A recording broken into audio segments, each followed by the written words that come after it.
আদিবাসী, আমরা সবাই বাংলাদেশি। যারা বলবে আদিবাসী তারা হলো বাংলাদেশের শত্রু। আপনি একটা বিষয় দেখেন, যখন শেখ হাসিনা স্বৈরাচার সরকার আমাদের দেশে সে শাসন করতেছিল, তখন সে 42 সাল পর্যন্ত শাসন করতে চেয়েছিল, কিন্তু সে এমন স্বৈরাচার হয়ে গিয়েছে বাংলার এই জনগণ সেটা হতে দেয়নি।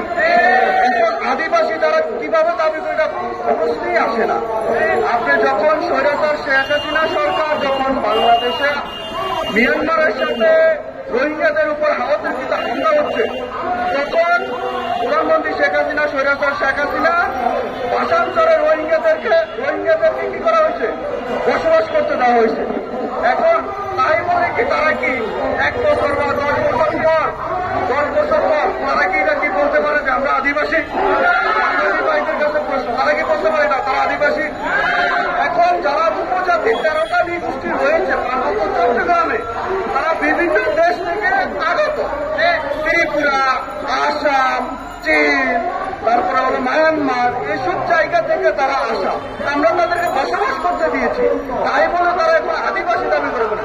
এটা কখনো হতে দেওয়া যাবে না, পিছনেও দেওয়া হয়নি এবং ভবিষ্যতে দেওয়া হবে না। সংবিধানে আদিবাসীটা লেখা নাই এবং উপজাতি হিসাবে ডক্টর কালাম সাহেবের স্বীকৃতি দিয়েছে, এবং ভবিষ্যতে তারা উপজাতি হিসাবে থাকুক।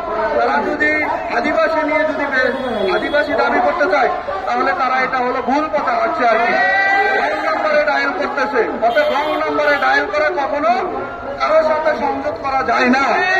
যেমন বাংলাদেশের স্বৈরাচার শেখ হাসিনা রং নম্বরে ডায়াল করতে গিয়ে সে এমন অবস্থা হয়েছে, তার সে দুপুরে খাবারটা পর্যন্ত খেতে পারেনি।